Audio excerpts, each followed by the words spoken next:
आए थे कि हमारी सरकार बनाइए, अबुआ राज बनाइए, आंदोलनकारी का राज बनाइए, 3 महीने के अंदर 1932 का खतियान लागू कर देंगे। लेकिन आज 4 साल होने जा रहा है। चुनावी सभा में फिर लोगों को गुमराह करने का काम कि 1932 खतियान लागू हो के रहेगा, दोबारा 1924 में फिर सरकार बनाइए तब हम लागू करेंगे। सुने है ना नारा भाषण उनका? तो अभी आपको सरकार बनाई है, जनता ने आपको 1932 के खतियान पर आधार बनाई थी, तो अभी आप क्यों नहीं 1932 का खतियान? क्योंकि मुख्यमंत्री जानता है कि 1932 के खतियान के आधार पर स्थानीय नीति परिभाषित नहीं हो सकती। और ये मैं नहीं बोल रहा हूं, 23 मार्च विधानसभा के अंदर जो इस राज्य की सबसे बड़ी पंचायत है, 23 मार्च 2022 ऑन रिकॉर्ड है विधानसभा के प्रोसीडिंग में, माननीय मुख्यमंत्री जी सदन के अंदर ये बात कही कि खतिया 1932 के खतियान के अंतर्गत स्थानीय नीति परिभाषित नहीं हो सकती। मुख्यमंत्री ये बात जानते हुए भी फिर जनता को गुमराह करने का काम मुख्यमंत्री ये बात कर रहे हैं। देश का एकमात्र झूठा मुख्यमंत्री कौन है? कौन है? एकमात्र झूठा मुख्यमंत्री कौन है? इनको झूठ बनने में लज्जा भी नहीं आती है और इनको झिझक भी नहीं होती है। ये जनता को बोलता है हमारा आदिवासी समाज बोका नहीं है। ये हेमंत सोरेन आज भी 3.25 करोड़ जनता को समझता है बोका। हम जो बोलेंगे उसमें जनता गुमराह हो जाएगी। तो मुख्यमंत्री जी काट की हंडी एक बार चढ़ती है, बार बार नहीं चढ़ती। दूसरा, जल जंगल जमीन का नारा देकर ये सरकार बनाई और ये 4 वर्ष में आप देखिए टीवी, समाचार पत्र, सोशल मीडिया, चाहे पत्थर हो, चाहे बालू हो, चाहे कोयला हो, हर चीज में कमीशन। ये सरकार कमीशन खोर सरकार है। 50% जब तक कमीशन नहीं मिलती है सरकार को, कोई योजना शुरू नहीं। आप देखिए संथाल परगना में पत्थर चोरी में ये कमीशन खोर हेमंत सरकार, आज उसका प्रतिनिधि कहां है? कोटवार जेल। आज आप देखिए धड़ल्ले से अवैध कोयला, अवैध बालू, जब बालू की चर्चा कर रहे थे, जो बालू 7-8 हजार में मिलता था, जो बालू 12-13 हजार रुपया में मिल गया। ये सिर्फ खेला है कमीशन का।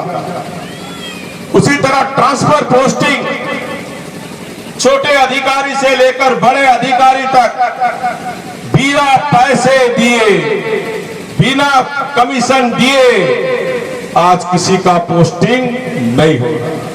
एसपी का डाक बोला जा रहा, डीसी का डाक बोला जा रहा, बीडीओ सीओ का डाक बोला जा रहा।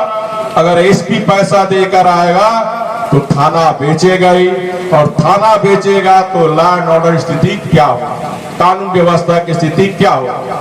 और इसीलिए इन 4 वर्ष में जो राज्य का कानून व्यवस्था है, आदिवासी मुख्यमंत्री रहते हैं, इनके साहेबगंज जिला इनसे सवाल नहीं पा रहा। साहेबगंज जिला में एक आदिवासी लड़की को 50 टुकड़ा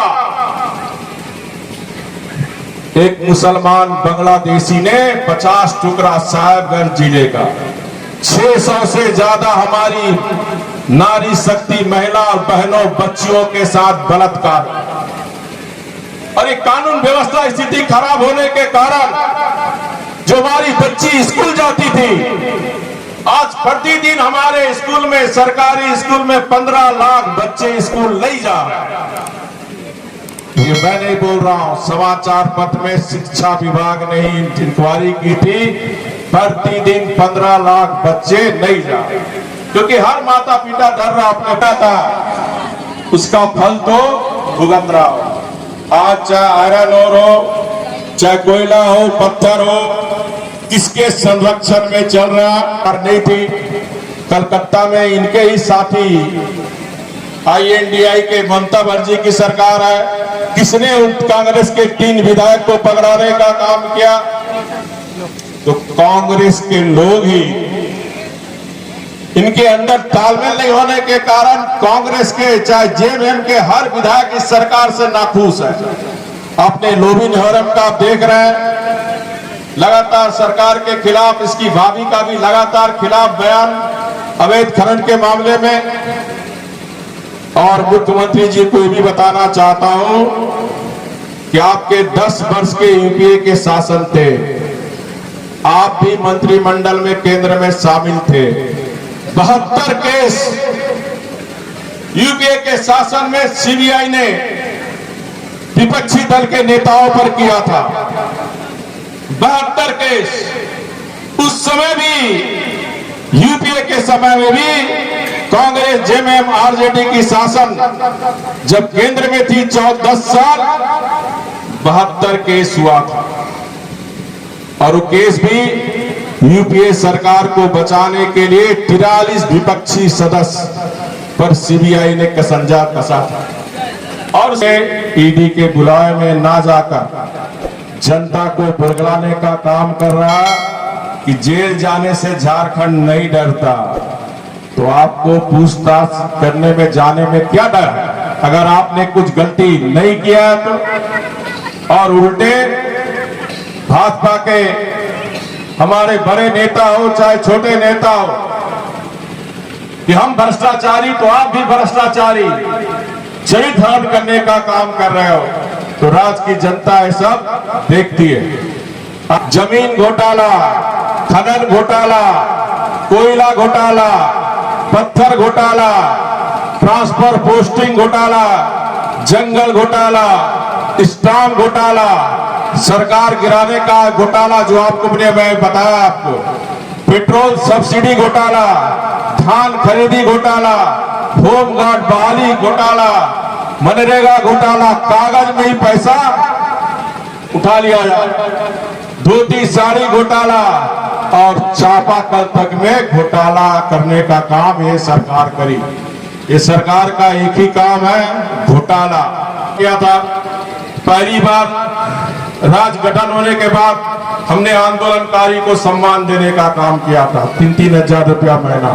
इन्होंने वादा किया था कि हर आंदोलनकारी को हम सरकारी नौकरी देंगे। किसी को सरकारी नौकरी मिला? ये खाली झूठे वादे कर रहे हैं। झूठे वादे की सरकार को इस उपचुनाव में हमें सबक सिखाना है ना। जब दो आशीष दीदी लोग हाथ उठा के आशीर्वाद दो। ज्ञान का दिवस है, तो दिन सब ज्ञान खोलकर इनके भरभक प्रचार में, इनके पैसे में ना आकर अपनी को हमें अपने वोट के माध्यम से चोट देकर ये बताना कि झारखंड की 3.25 करोड़ जनता मूर्ख नहीं है। इन्हीं शब्दों के साथ बहुत बहुत धन्यवाद।